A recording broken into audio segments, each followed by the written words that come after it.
Bonjour, je vous propose d'écouter la suite et la fin de l'étude de notre sœur Johanna à propos de la guerre spirituelle. Deuxième partie, préparons-nous au combat.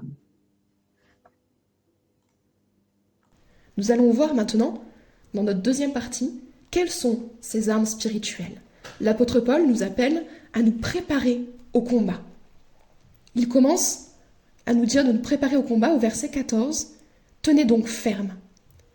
En tant que soldats de l'armée de Christ, nous avons à tenir ferme, à garder la position et parfois à reprendre position. C'est ce que nous allons faire à présent, si vous le voulez bien, en nous sondant nous-mêmes devant Dieu et en vérifiant notre équipement spirituel tout en lisant le texte de Éphésiens.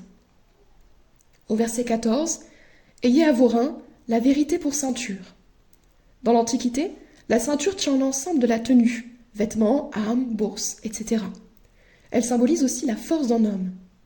Quant à la vérité dont il est ici question, il s'agit en premier lieu de la vérité par excellence, avec un grand V, Christ. Ayons pour force celui qui est le chemin, la vérité et la vie. Dans l'Ancien Testament déjà, la vérité est un des noms de Dieu. En Ésaïe 65, verset 16, il est dit « Celui qui voudra être béni dans le pays, voudra l'être par le Dieu de vérité. » Aussi, nous sommes appelés à marcher et à demeurer dans la vérité. Cela implique d'avancer à contre-courant du relativisme régnant sur notre société. Aujourd'hui, beaucoup croient ou voudraient nous faire croire que, comme tous les chemins mènent à Rome, toutes les religions mènent au ciel. Ce n'est pas ce que la Bible enseigne. Jésus est le seul chemin vers le Père céleste. Marcher et demeurer dans la vérité implique également de renoncer à toute forme de mensonge. Alors que le mensonge devient, aux yeux de certains, un péché mignon, nous savons qu'aucun péché n'est mignon.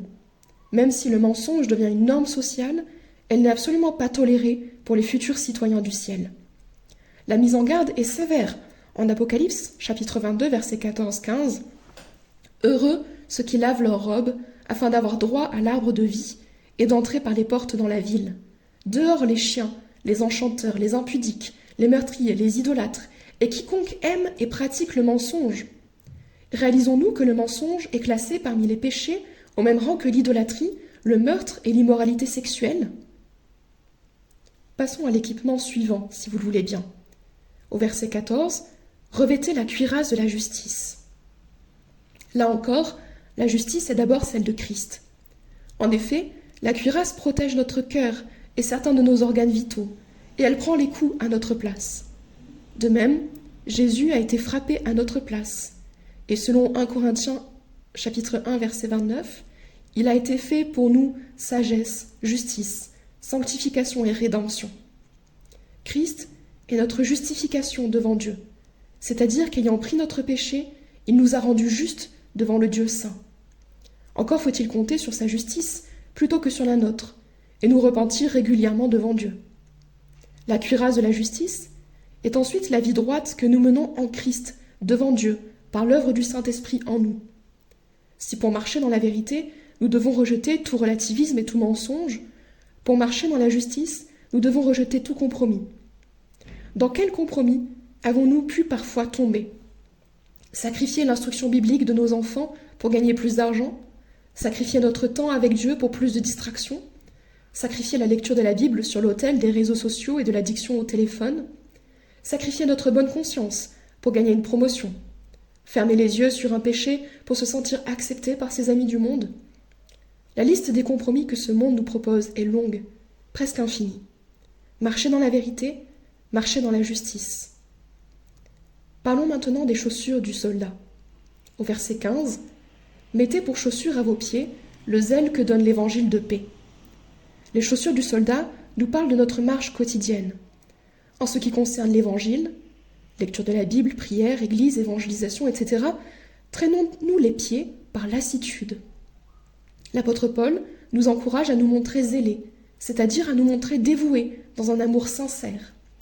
En grec, le mot zèle, etoimasia, indique le fait de se tenir prêt, d'être disponible. C'est l'attitude du serviteur empressé auprès de son maître. Ce serviteur zélé connaît suffisamment son maître pour répondre et même devancer ses désirs et les besoins de la maison. Quel maître et dans quelle maison servons-nous? Le Dieu vivant, qui a tout donné et tout payé pour nous, ne mérite-t-il pas le meilleur des services? Est-ce que nous connaissons suffisamment le Maître? Est-ce que nous nous tenons disponibles pour sa maison et à l'écoute de sa voix? Paul, connaissant parfaitement les Écritures, nous renvoie ici à Ésaïe 52, verset 7. Ces questions autour du zèle pour l'Évangile sont suffisamment importantes pour apparaître en double dans la parole de Dieu, puisqu'en écrivant, Paul, l'apôtre érudit de l'Ancien Testament, ne pouvait pas ne pas penser à Ésaïe. Qu'ils sont beaux sur les montagnes, les pieds de celui qui apporte de bonnes nouvelles, qui publie la paix. De celui qui dit à Sion, ton Dieu règne. Qu'est-ce qui motive nos actions et nos choix au quotidien? Ce devrait être notre reconnaissance envers Christ pour notre salut. Nous devrions suivre son exemple et vivre pour accomplir la volonté de Dieu et faire connaître autour de nous le Père et son formidable amour. Pourquoi cours-tu? Et après quoi cours-tu dans ta vie? Si nous courons pour autre chose, nous risquons la disqualification. Si nous perdons le zèle de l'Évangile, c'est que nous nous refroidissons dans notre amour pour Dieu et que nous nous mettons donc en position de faiblesse face à l'ennemi de nos âmes. Le verset suivant, verset 16, nous indique comment nous protéger du diable. Prenez par-dessus tout cela le bouclier de la foi, avec lequel vous pourrez éteindre tous les traits enflammés du malin. Le bouclier est la première des armes défensives, et c'est aussi un équipement mobile. On peut donc s'en servir pour se protéger soi, mais également pour protéger les autres. Les Romains utilisaient la formation de la tortue, où les boucliers correctement positionnés protégeaient la troupe de soldats entière. Nous sommes les gardiens de nos frères, et quand leur foi flanche, la nôtre doit les aider et les protéger. Bien sûr, nous ne protégeons pas notre frère en jouant les moralisateurs ou les donneurs de conseils, mais en les accompagnant avec amour, dans l'écoute, la vérité et la prière. Le bouclier de la foi est d'abord évidemment la foi en la parole de Dieu, mais par la suite, en gagnant de la maturité spirituelle, la foi en qui est Dieu. Plus je passe du temps près de Dieu, plus je connais son caractère et son cœur, et plus je suis capable de lui faire confiance. On devient ainsi même capable de faire confiance à Dieu lorsque les situations nous dépassent et lorsque, comme Job, nous ne comprenons plus rien dans l'épreuve. Le verset 17 nous exhorte à prendre aussi le casque du salut. Comme le casque protège la tête, le casque du salut garde nos cœurs et nos pensées en Jésus-Christ. Ce casque nous enseigne à veiller sur nos pensées afin de les soumettre à Christ, comme dans Philippiens chapitre 4 verset 8.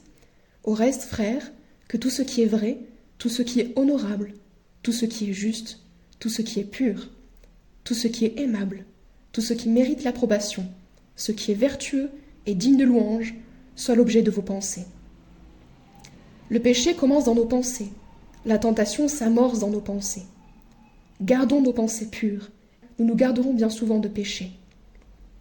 Ne laissons pas de place à la rumination nostalgique, aux pensées amères ou de vengeance, au tourbillon angoissant de pensées anticipant des malheurs irréels, mais ramenons nos pensées à Christ. Nourrissons nos pensées de versets bibliques, de louanges et de prières. Pour nous aider, nous avons l'épée de l'Esprit, qui est la parole de Dieu, au verset 17. Christ est notre modèle divin, et à l'heure de la tentation dans le désert, il s'est servi de la parole pour combattre Satan. L'épée est une arme défensive et offensive, puisque la conquête des âmes passe aussi par la prédication de la parole.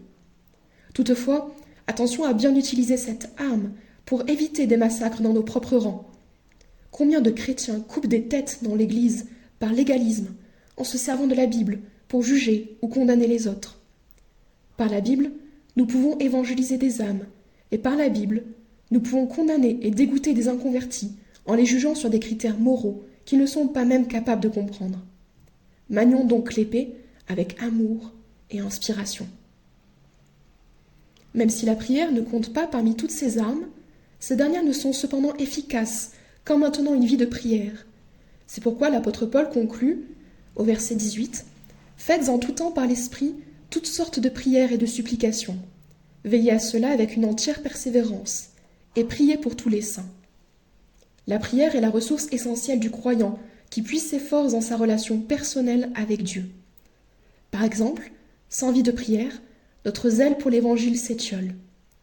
Le prophète Samuel considérait même comme un péché le fait de cesser d'intercéder pour le peuple d'Israël lorsque celui-ci a réclamé un roi. Quand on prie, on n'importune jamais Dieu.